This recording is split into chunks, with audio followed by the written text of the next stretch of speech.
रात का समय है और मोटू सो रहा होता है और जोर जोर से खर्राटे ले रहा होता है। मोटू के खर्राटे की वजह से पतलू को भी नींद नहीं आती है, लेकिन बहुत देर बाद पतलू भी सो जाता है।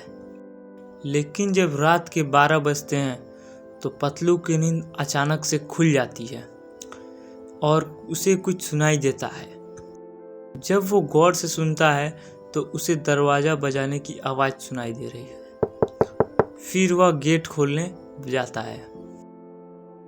जब पतलू गेट खोल के देखता है तो उसे एक आदमी खड़ा हुआ दिखता है जिसके ऊपर सोने का प्रकाश आ रहा था। पतलू उस आदमी को देख के बहुत ही ज़्यादा डर जाता है। फिर वह आदमी पतलू से कहता है, तुम्हारा नाम पतलू है, मैं जानता हूँ। आज से ठीक 2 दिन बाद तुम्हारे दोस्त मोटू की मौत हो जाएगी। तुम लोगों ने हमेशा दूसरों की मदद की है, किसी को परेशान नहीं किया और बड़ों का कहना माना है।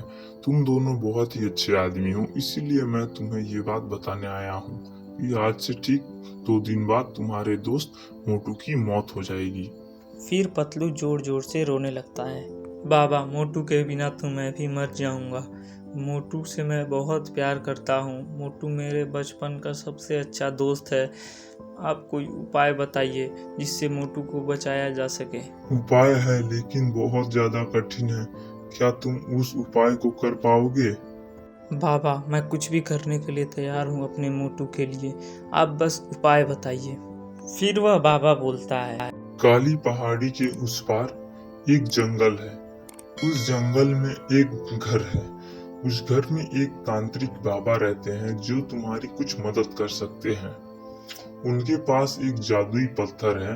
उस पत्थर को जब तुम मोटू के ऊपर रख दोगे तो मोटू मरने से बच जाएगा।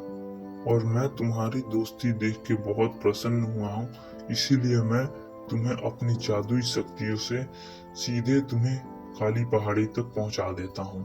फिर वह बाबा अपनी जादुई शक्ति से पतलू को वहां पहुंचा देते हैं।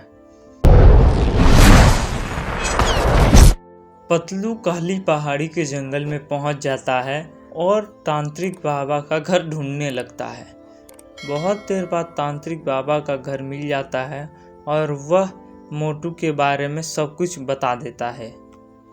ठीक है, मैं मोटू को ठीक कर दूंगा, लेकिन तुम्हें मेरे एक सवाल का जवाब देना पड़ेगा। अगर तुमने मेरे सवाल का सही जवाब दिया तो मैं तुम्हें वो जादुई पत्थर दे दूंगा। मैं आपके सवाल का जवाब कैसे भी करके दे दूंगा, बस आप मेरे मोटू को बचा लीजिए। आप अपना सवाल पूछिए।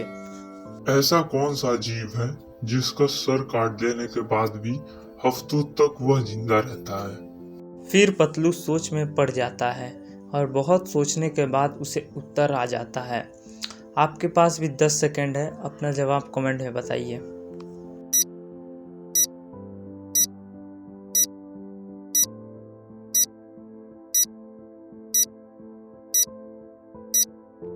आपके सवाल का जवाब कॉकरोच है, क्योंकि कॉकरोच ही ऐसा जीव है जिसके सिर काटने के बाद भी वह हफ्तों तक जिंदा रहता है। तांत्रिक पतलू के जवाब से बहुत ज़्यादा खुश होता है और उसे पत्थर दे देता है और उसे घर पहुंचा देता है। पतलू घर पहुंचते ही मोटू के ऊपर वह जादुई पत्थर रख देता है, जिससे मोटू की जान बच जाती है और दोनों खुशी खुशी रहने लगते हैं। ऐसे ही मज़ेदार वीडियोस के लिए चैनल को सब्सक्राइब कर लीजिए।